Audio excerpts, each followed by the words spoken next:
शरीर जड़ है। शरीर के भीतर जो शक्ति इसका संचालन करती है वह ऊर्जा है, लेकिन मात्र ऊर्जा और पंच भौतिक तत्व, इससे ही तो सब कुछ नहीं होता। एक तीसरा तत्व भी है।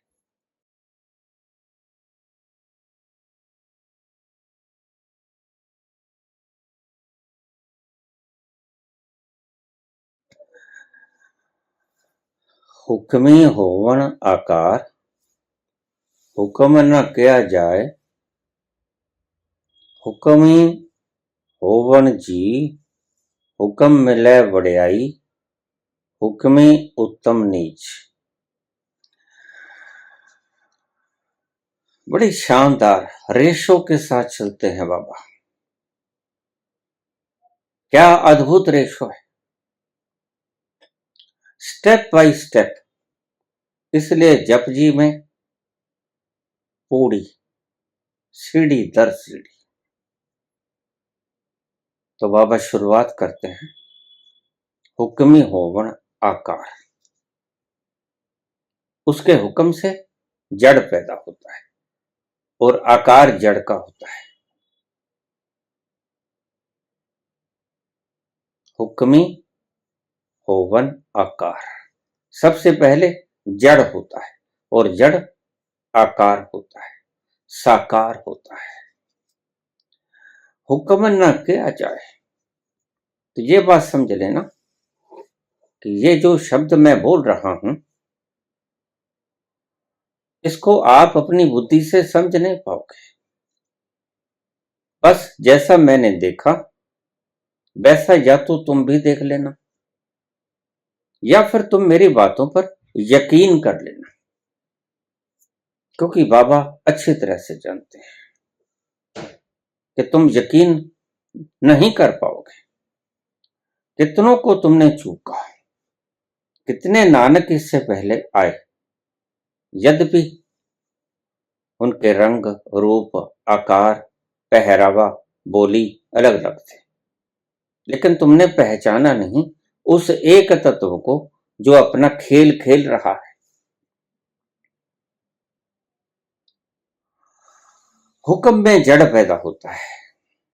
हुक्मी होवन आकार, हुक्म न किया जाए। हुक्मी होवन जी, पहले जड़ पैदा कर दिया, फिर उसके भीतर उसमें चेतना डालते हैं।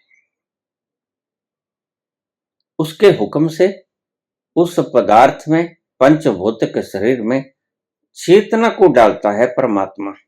यह परमात्मा ध्यान रखना, यह जिस जीव की बात करता है वह चेतना की बात नहीं। यहां बड़ा भ्रम पैदा हुआ। अब इसे ऐसा समझना, जी जिससे, जिसकी शक्ति से यह कठपुतली प्राणमय होती है, जिसकी शक्ति से यह कठपुतली चलती है। जैसे आप देखते हो पक्का, पंखा ठहरा हुआ है, ये जड़, लेकिन फिर उसमें विद्युत छोड़ी गई, पावर छोड़ी गई, बटन ऑन किया तो पंखे ने घूमना शुरू कर दिया। लेकिन एक तीसरी चीज भी है जिसको आप चूक रहे हो। तो क्रम वाइज बात करते हैं बाबा। हुक्मी होवन आकार, हुक्म न किया जाए। हुक्मी होवन जी, पहले तो बनाता है पंचभौतिक शरीर जड़, फिर उसके भीतर डालता है वो शक्ति, जी शक्ति, जिस शक्ति से ये पंखा चलता है। यहां तक समझ आ गई आपके? चलिए आगे चलिए, लेकिन यहां बात खत्म नहीं होती। पंचभौतिक शरीर और उसके भीतर एनर्जी, और उस एनर्जी के आगे भी कुछ है। इन तीनों चीजों का संगम जब होता है, पदार्थ का, शक्ति का और उससे आगे चेतना का, इन तीनों चीजों को दिमाग में बसा लेना। आप चूकते रहे हो सिर्फ इसी वजह से कि आपके मार्गदर्शकों ने ठीक से जाना नहीं, और इसलिए जैसा उन्होंने जाना वैसा आपको बता दिया। हुक्मी होवन जी। तो मैंने कहा कि तीसरी चीज भी है। देखिए, पंखा ठहरा हुआ है, जड़ दिखाई पड़ता है। तो जब हम बटन ऑन कर देते हैं तो वह बिजली दिखाई नहीं पड़ती, विद्युत दिखाई नहीं पड़ती, पंखा घूमता है, लेकिन हम अंदाजा लगा सकते हैं समथिंग इज देयर, वहां कुछ है। और अगर हाथ लगाते हैं तो वह हमें शॉक करती है, नुकसान भी पहुंचा सकती है। ये क्या हुई? ये हुई शक्ति। अब तीसरी चीज क्या है? अब बाबा समझाते हैं। थोड़ी सी आप अपनी बुद्धि को महीन करो, महीन करोगे तो तीसरी बात को समझ पाओगे। तीसरी क्या है? पंखा जड़ है और ऊर्जा शक्ति है, लेकिन ध्यान रखना, शक्ति चेतन नहीं है। समझाई? शक्ति चेतन नहीं है। चेतना का अर्थ क्या होता है? चेतना का अर्थ जो स्वतंत्र है, जो स्वतंत्र इच्छा कर सकती है, वह है चेतना। लेकिन पंखा अपने आप से नहीं चल सकता, शक्ति के बिना चलेगा नहीं। तो शक्ति भी अपने आप से पंखे में प्रविष्ट नहीं हो सकती, उसे कोई तीसरी शक्ति चाहिए जो बटन को ऑन करे और पंखा चले। समझना, थोड़ी सी गहरी बारीक दिमाग को करके समझना। पंखा जड़, बटन छोड़ा, उसमें विद्युत का संचार हुआ, गति पकड़ी, पंखा चलना शुरू हुआ। यह क्या है? यह एनर्जी है, इसे विद्युत कहते हैं। पदार्थ भी हो गया, विद्युत भी हो गई, शक्ति भी हो गई, लेकिन तीसरी चीज भी है। क्या? यह बटन अपने आप तो ऑन हो नहीं सकता। यह बटन किसकी इच्छा से ऑन हुआ? यह तीसरी शक्ति है, चेतना। चेतना ने हुक्म किया। ये तीनों का जब संगम होता है, त्रिवेणी संगम इसी को कहते हैं। हम तो जाके स्नान कर लेते हैं त्रिवेणी संगम पे, लेकिन यह तो त्रिवेणी संगम नहीं है। त्रिवेणी संगम ये है, शरीर जड़ है, शरीर के भीतर जो शक्ति इसका संचालन करती है वह ऊर्जा है, लेकिन मात्र ऊर्जा और पंच भौतिक तत्व, इससे ही तो सब कुछ नहीं होता। एक तीसरा तत्व भी है जो आज्ञा करता है, शक्ति को आज्ञा करता है कि तू ऐसा कर, और वह वैसी ही आज्ञा का पालन करती है। बड़ी गहरी बात है, बड़ी गहरी बात है। इसको बड़े महीन दिमाग से समझना होगा। बार बार इस प्रवचन को आप कम से कम 10 बार अवश्य सुनो, तो आपको समझ में आएगी कि शक्ति चेतन नहीं है, शक्ति सर्व शक्ति है। शक्ति में चेतना नहीं है।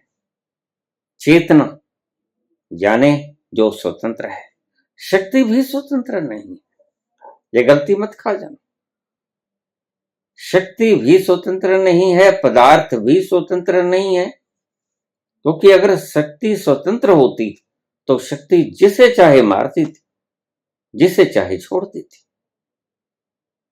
न तो पदार्थ नहीं शक्ति, दोनों स्वतंत्र नहीं, लेकिन त्रिवेणी संगम। फिर तीसरी कौन सी सत्ता है? तीसरी सत्ता है चेतना। यह चैतन्य की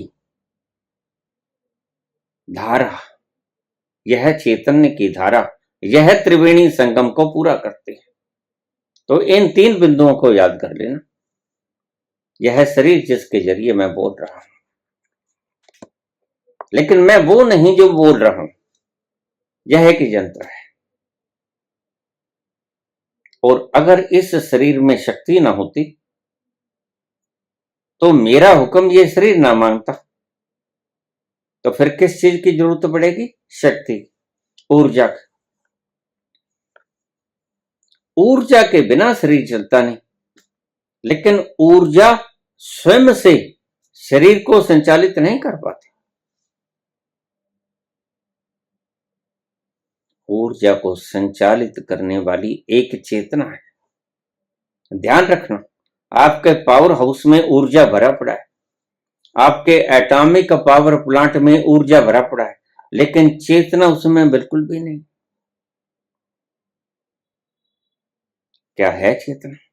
नहीं। वह स्वतंत्र रूप से क्रियाकलाप कर सकता है? नहीं कर सकता। तो चेतना इज समथिंग एल्स। तो मैंने तीनों चीजों का विश्लेषण कर दिया, एनालिसिस कर दिया।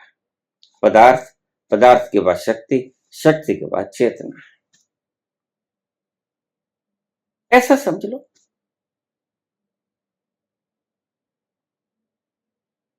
कि चेतना अपने कामों को संपूर्ण करने के लिए उसको दो चीजों की आवश्यकता पड़ती है। एक तो शक्ति की, और एक जिसके द्वारा उसने शक्ति से काम लेना है, यंत्र। मैं शरीर को हिलाऊंगा, मैं बोलूंगा, मैं देखूंगा, लेकिन आंखें नहीं होंगी तो मैं देख क्या सकूंगा? तो यंत्र भी आवश्यक है, शक्ति भी आवश्यक है, और मेरी इच्छा भी आवश्यक है। ये तीनों चीजों का जब संगम होगा तो देख पाऊंगा मैं इस शरीर के द्वारा। लेकिन अगर ये शरीर ना रहा, अगर ये शक्ति ना रही, मैं फिर भी देख पाऊंगा। क्यों? मैं स्वतंत्र हूं। बिन पग चलई सुनई बिन कान, एक दोहा है। अगर पैर भी ना रहेंगे तो मैं चलूंगा, और कान ना रहेंगे तो मैं सुनूंगा। पैर ना रहे तो मैं चलूंगा।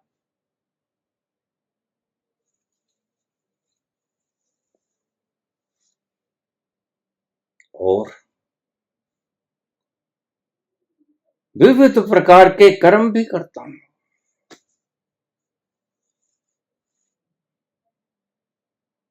करई कर्म बहुविधि नाना, बहुत प्रकार के कर्म भी करता हूं। अगर मैं चेतना के स्वरूप में अकेला भी रह गया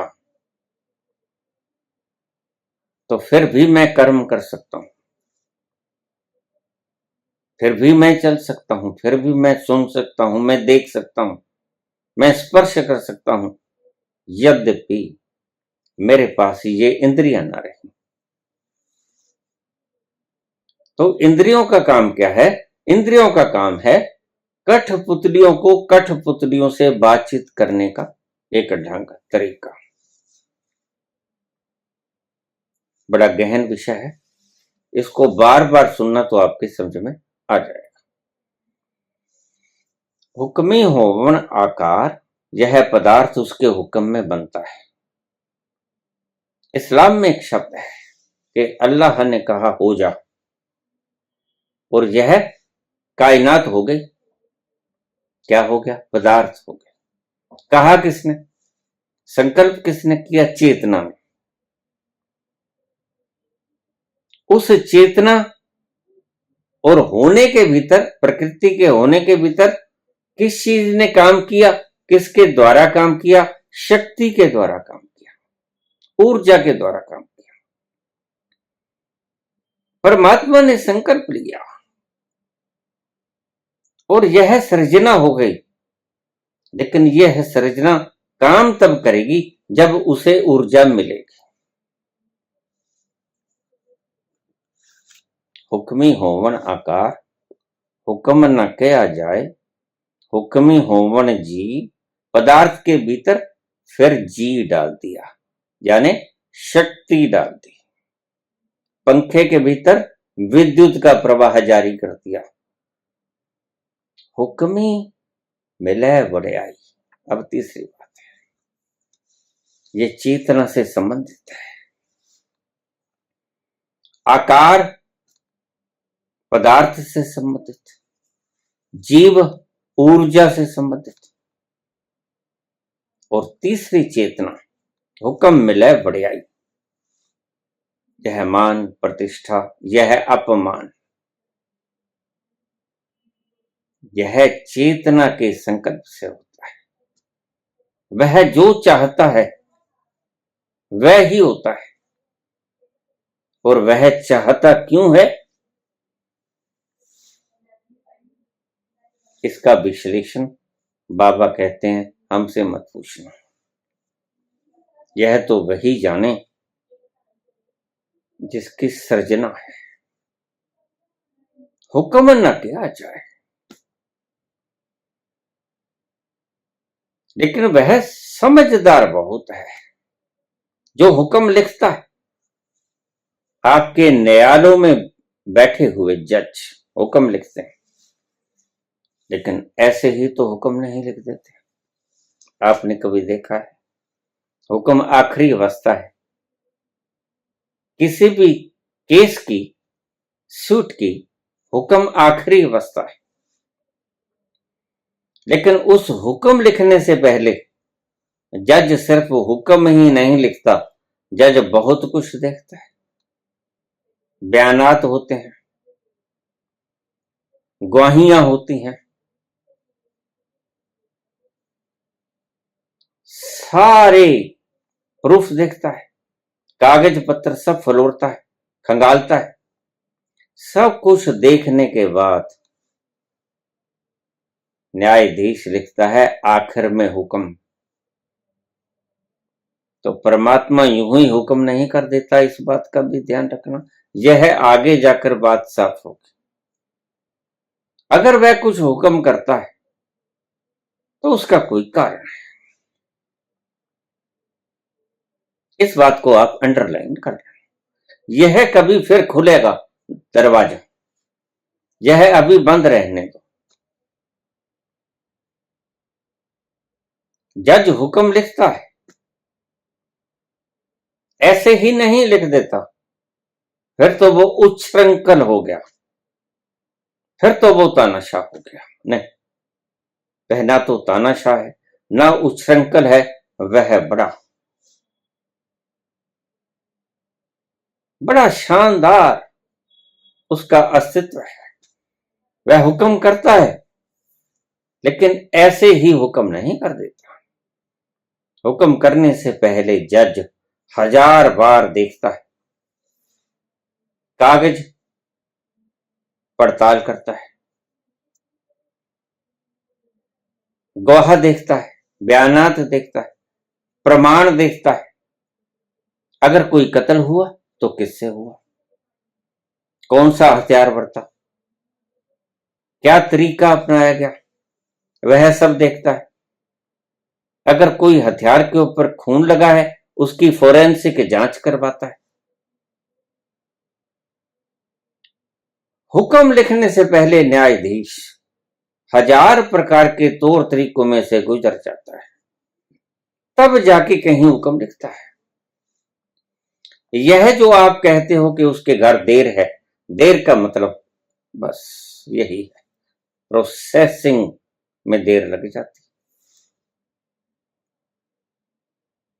यह सारा माजरा देखना है। इसलिए बीज तो हम आज बोते हैं, हमें पता है इसका फल क्या होगा। गेहूं बीजी, गेहूं उगेगी। बबूल बीजा, बीजा, बबूल उगेगा। आम बीजा, आम उगेगा। ये तो पक्का पता है, लेकिन कब उगेगा ये हम नहीं जानते।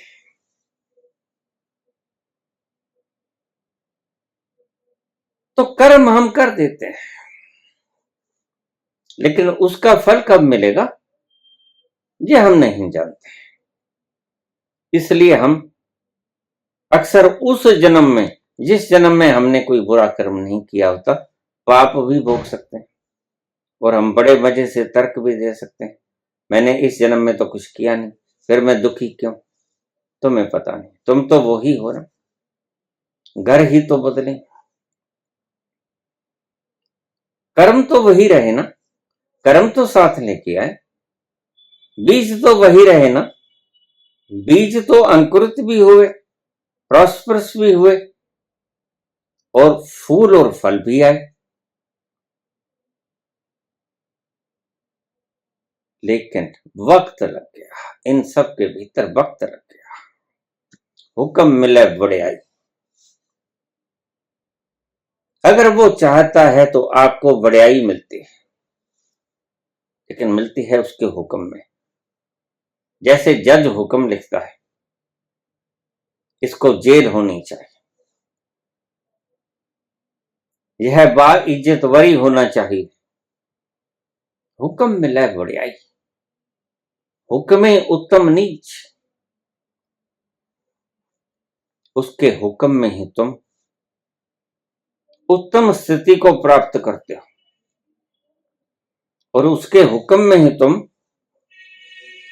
नीची स्थिति को प्राप्त करते हो।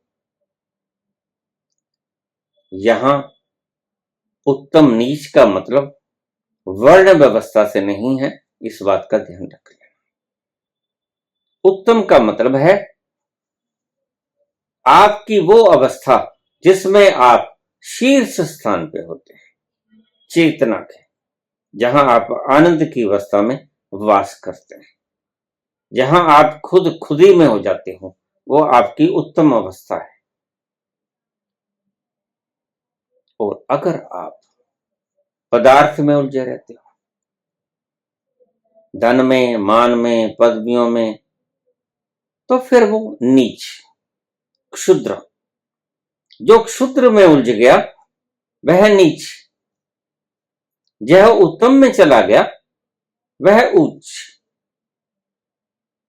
यह स्थितियों की बात कही है बाबा ने, यह वर्ण व्यवस्था की बात नहीं।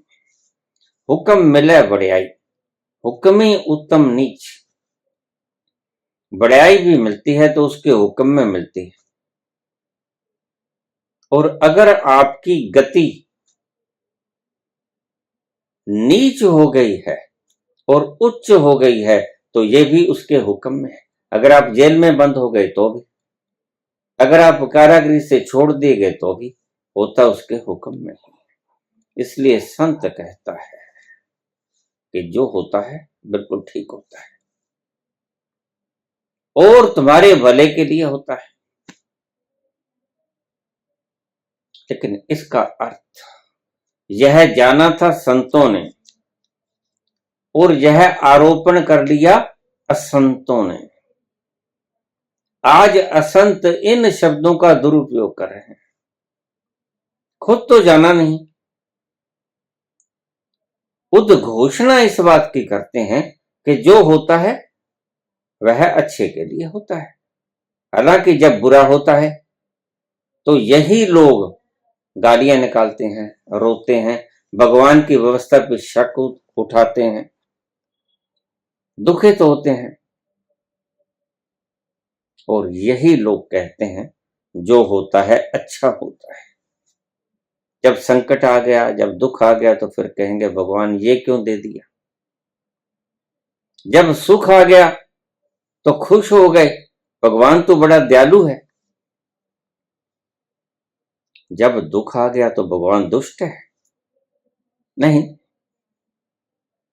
वह हुक्मी है, उसने हुक्म किया है और उसके हुक्म का कोई कारण है। मैंने पहले भी बताया, वह ऐसे ही हुक्म नहीं लिख देता, हुक्म लिखता है उसका कारण है। हुक्म मिला बड़ाई, हुक्मी उत्तम नीच, हुक्म लिख दुख सुख पाई है। जो उसने लिख दिया, आपके दुख लिख दिया, आपके सुख लिख दिया, आपको वही भोगना पड़ेगा। लाख कोशिश करो, भोगना पड़ेगा। हुक्म लिख दुख सुख पाई, एक ना हुक्मी बख्शीश, एक हुक्मी सदा बवाई है। परमात्मा ने एक व्यक्ति के जीवन में अपना हुक्म लिख दिया कि यह ऐश करेगा, यह राजा की गद्दी पर होगा, और एक व्यक्ति के जीवन में लिख दिया कि यह दुख भोगेगा, अस्पतालों में सड़ेगा। यह क्यों लिख दिया? फिर तुम कहते हो वह तो न्यायकारी, वह तो दयालु है, फिर ये क्यों लिख दिया उसने? बताता हूं, उसका कोई कारण है। बार बार कहता हूं मैं, इसका कोई कारण है। बिना कारण के जज फैसला नहीं लिखता, फैसला लिखा है तो उसका कोई कारण। हुक्म लिख दुख सुख पाई है, एक ना हुक्मी बख्शीश, एक व्यक्ति को हुक्म में बख्शीश दे देता है, एक हुक्मी सदा पवाई है, एक भोंकता फिरता रहता है। ये क्या क्या यह पार्शियलिटी नहीं है परमात्मा की? संत कहता नहीं, ये पार्शियलिटी नहीं है। बड़े मजे की बात है, तुम्हारी समझ में ये बात आती नहीं। संसारिक लोग इसे समझते हैं, इसे समझते हैं लाओत्सेवादी, लाओत्से, इसे समझते हैं नानक, इसे कबीर समझते हैं, इसे समझते हैं महावीर, बुद्ध, इसे समझते हैं मोहम्मद। वो जानते हैं, वो कोई शंका नहीं उठाते। एक हुक्मी सदा पवाई है, एक उसके हुक्म के अंदर भौंकता रहता है। एक जेल में बंद है, एक ऐश कर रहा है, एक बाप के दो बेटे, किस्मत जुदा जुदा है, एक भीख मांगता है, एक राज कर रहा है। एक बाप के दो बेटे, उसी बाप के बेटे, उसी मां के जाए, किस्मत जुदा जुदा है, एक भीख मांगता है, एक राज कर रहा है। क्या हुआ? ये पार्शियलिटी होगी? नहीं है पार्शियलिटी, वह न्यायकारी, वह दयालु भी है। बड़े मजे की बात है, यहां से बाबा शुरू करते हैं। हुक्मी होवन आकार, हुक्म न किया जाए, हुक्मी होवन जी, हुक्म मिले बड़ाई, हुक्मी उत्तम नीच, हुक्म लिख दुख सुख पाई है, एक ना हुक्मी बख्शीश, एक हुक्मी सदा पवाई है। आगे देखते हैं। हुक्मे अंदर सबको, बाबा कहते हैं यह सब कुछ जो आप देख रहे हो, यह हुक्म के अंदर ही हो रहा है। हुक्म अंदर सबको, बाहर हुक्म ना कोई। तुम अगर कहो कि यह हुक्म से बाहर हो गया, हुक्म अंदर सबको, बाहर हुक्म न कोई। यह सारी सृजना उसके हुक्म में चल रही है। सुख है, दुख है, भोंकना है, राज करना है, ये सब उसके हुक्म है। बाहर हुक्म ना कोई। और देखिए, किसी की कोई मजाल नहीं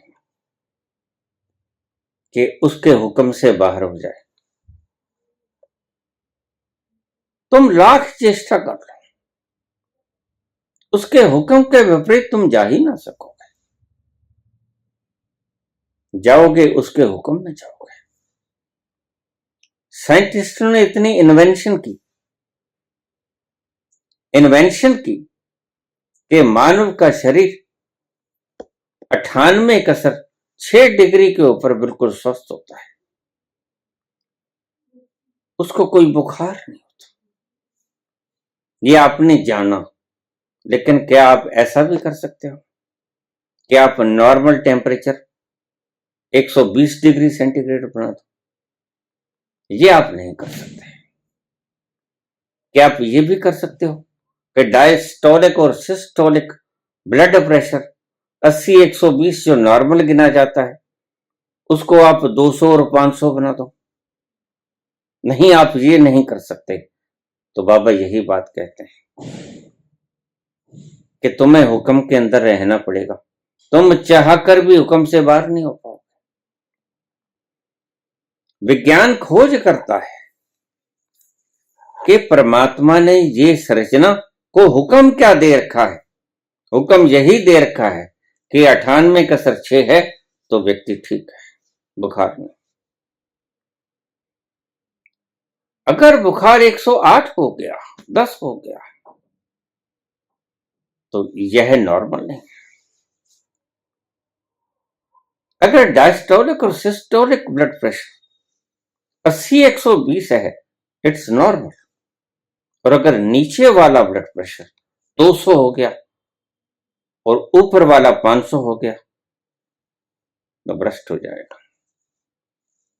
यहां तक आते आते कहीं पहले भ्रष्ट हो जाएगा। यही बाबा कहते हैं कि आप सिर्फ हुक्म को इन्वेंट करते हो, हुक्म कर नहीं सकते, और हुक्म में इधर उधर भी नहीं कर सकते। हुक्म से इधर उधर अवहेलना भी नहीं कर सकते। आपकी कोई औकात नहीं। हुक्म है अंदर सबको, आपको हुक्म के भीतर ही इन्वेंशन भी करना पड़ेगा। सेब नीचे गिरता है, नीचे गिरेगा। अगर तुम ऊपर गिराना चाहते हो तो आपको उसके पीछे कुछ फोर्स लगानी पड़ेगी, वह भी उसके हुक्म में होगा। ध्यान रखना, बाहर हुक्म ना कोई। अगर तुम ये कहो तुम चाह कर भी उसके हुक्म से बाहर नहीं हो सकते, होकर दिखा दो।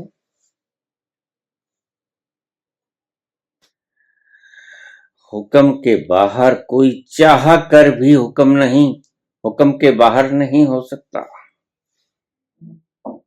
हुक्म है अंदर सबको, बाहर हुक्म न कोई। नानक हुक्म जे बुझे ताहो मैं कहे न कोई। जो व्यक्ति उस हुक्म को पहचान गया, नानक हुक्म जे बुझे, जिसने बूझ लिया, जिसने देख लिया, जिसने जान लिया उस हुक्मी को, ताहो में कहे न कोई, वह दुखी नहीं होगा। दुखी तुम क्यों होते हो? होम के कारण तुम दुखी होते हो, मैं के कारण तुम दुखी होते हो। तुम कहते हो ये सारी कायनात मेरे चलाई चलती, ये सारी कायनात मेरे हुक्म में चलती, बस यहीं तुम चूक खा जाते हो। बाबा कहते हैं नहीं, तुम तो चाह कर भी उसके हुक्म से बाहर नहीं हो सकते, और तुम ही नहीं सारी सृजना उसके हुक्म के अंदर ही चलती है, चलना पड़ता है। हुक्म है अंदर सबको, बाहर हुक्म न कोय, नानक हुक्म जे बुझे तो हो में कहे न को। जो उस हुक्म को बूझ लेता है, जान लेता है, उस हुक्मी को जान लेता है, उसके हुक्म को जान लेता है तो होम में कहे ना कोई, वह दुखी नहीं होगा। क्यों? क्योंकि उसका मैं मिट जाएगा, उसकी होम में मिट जाएगी। जब मिट जाएगी होम में तो कह कैसे पाएगा कि मैंने किया ये? बस यही जड़ है। तुम तुम्हारे दुख की जड़ तलाश में निकले हो। तुम दुखी क्यों हो, ये जड़ तलाशने में निकले हो। तो बाबा जड़ बता रहे हैं, बाबा तुम्हारी जड़ को काट भी रहे हैं, बता भी रहे हैं। इस दूसरे पौड़ी में उन्होंने बता दिया कि तुम दुखी हो क्यों। हुक्म के कारण, होम्य के कारण। अगर होम्य तुम्हारे भीतर न रहा तो तुम दुखी नहीं होगे। जहां होम्य है वहां दुख है, जहां होम्य गया वहां सुख आया। बड़ा सरल सा सूत्र बाबा बताते हैं। यह सारी सृजना, पहले उसका आकार प्रकार बताया, कैसे पदार्थ है, पदार्थ में शक्ति डाली गई, शक्ति के बाद चेतना, और चेतना चाहती है जो वह होता है, और सब कुछ हुक्म में होता है। और हुक्म ही बड़ा सियाना है, और तुम्हें उसका हुक्म मानना पड़ेगा। और अगर तुम उसका हुक्म नहीं मानोगे तो दुखी रहोगे। नानक हुक्म जे बुझे ता में कहे न कोई। जब तक तुम मैं कहते रहोगे, होम में कहते रहोगे, ये मैंने किया, तब तक तुम दुखी रहोगे। तो तुम्हारे दुख का आगाज क्या हुआ? तुम्हारे दुख का कारण क्या हुआ? मैं। जब ये कहता कि मैं करता तब ये गर्भ योनि में पड़ता। जब तुम ये समझते हो कि मेरे चलाने से ये सृष्टि चलती है, मेरे कहे से सूरज उगता है, मेरे कहे से सूरज छिपता है, मेरी इच्छा से चंद्रमा कलाएं बदलता है, मैं चाहता हूं तो बारिश पड़ती, मैं चाहता हूं तो हवाएं चलती, और अगर मैं नहीं चाहता तो हवाएं थम जाती। लेकिन बाबा कहते हैं ये सत्य नहीं, ये तुम्हारे मैं का उद्घोष है। और मैं बहुत बड़े बड़े उद्घोष करता है, ऐसे ऐसे उद्घोष करता है, और मैं पागलपन का दूसरा नाम है। मैं कहने वाला व्यक्ति भ्रमित होता है। जिसने कहा मैं, बाबा कहते हैं उसने पाया दुख। जिसने कहा तू, बाबा कहते हैं उसने पाया सुख। और जिसने कहा तू ही तू, बाबा कहते हैं उसने पाया आनंद। तो बाबा आपकी जड़ को बाहर निकाल कर आपको दिखा देते हैं कि ये है जड़ आपकी दुखों की। इस जड़ को अच्छी तरह से देख लो। तुम्हारा होमे ही तुम्हारे दुख के कारण है, तुम्हारे दुख की जड़ है। तुम करते कुछ नहीं, तुम कर कुछ सकते नहीं, और तुमने व्यर्थ में ये मैं फंसा दिया। बस यही तुम्हारी मूर्खता समझो, या मूर्खता समझो, या पागलपन समझो, गलती समझो। जब तुमने कहा मैं, तब तुम हुए दुखी। जब तुमने कहा मैं नहीं वह ही वह, तब तुम हुए सुखी। और बाबा कहते हैं करता तो वही है, सब वही करता है। उसके चलाने से ही धरती घूमती है, अन्यथा तुम्हारे पास इतनी शक्ति कहां है? तुम तो 2 क्विंटल भार भी नहीं उठा सकते। तुम तो 2 क्विंटल भार उठाने वाले को strongest man of the world का तगमा दे देते हो, हैवी वेट लिफ्टर का खिताब दे देते हो। और वह कितने भार को रोटेट कर रहा है और बिना तारों के समाये हुए है। और ये धरतियां, ये आकाश गंगाएं,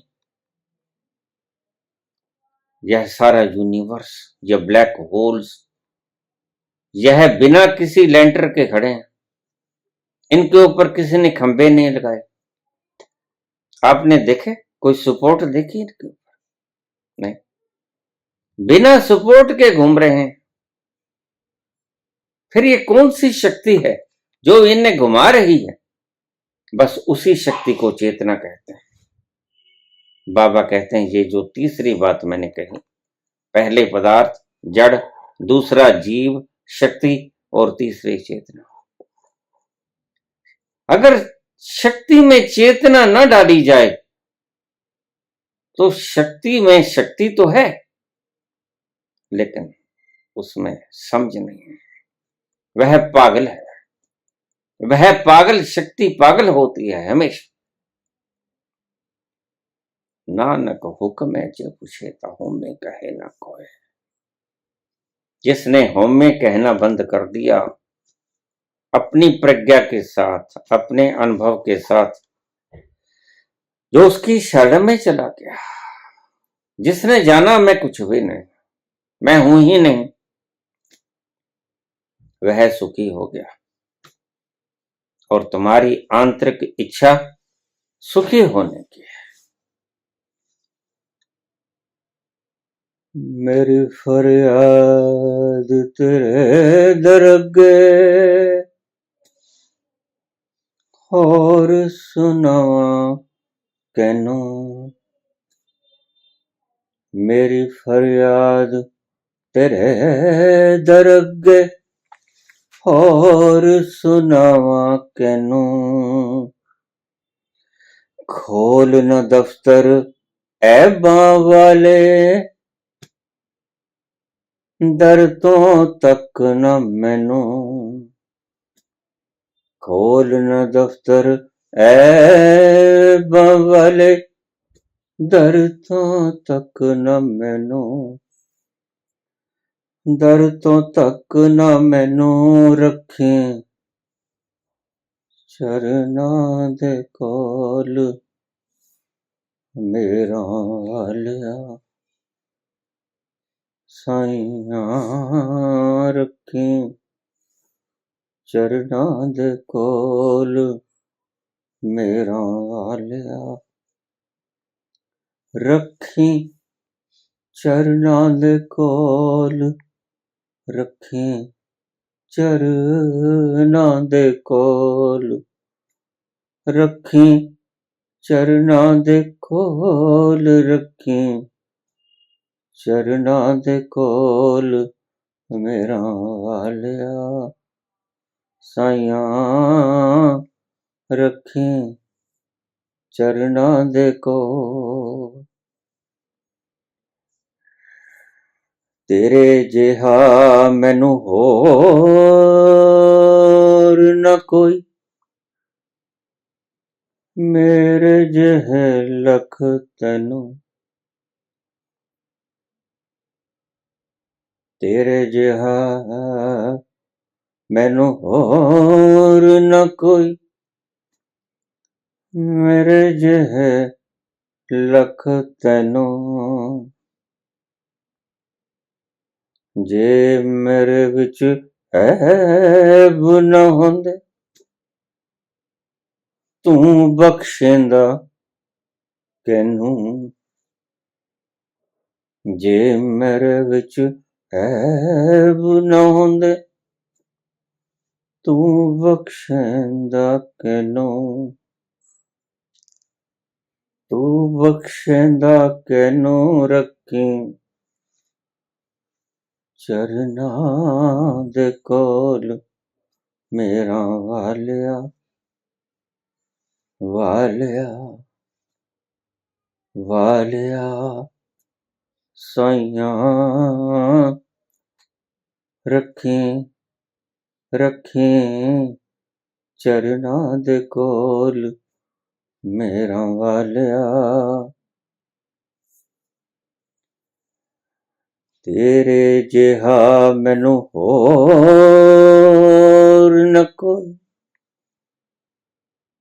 होर न कोई मेरे जेहे लख तैनू, मेरे जेहे लख तैनू। जे मेरे विच ऐब न हुंदे, ऐब न हुंदे तू बख्शेंदा कैनू, तू बख्शेंदा कैनू रखी, रखी चरनां दे कोल,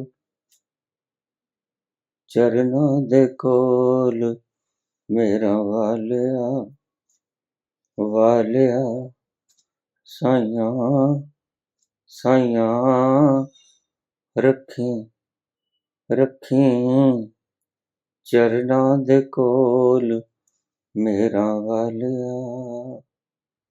धन्यवाद।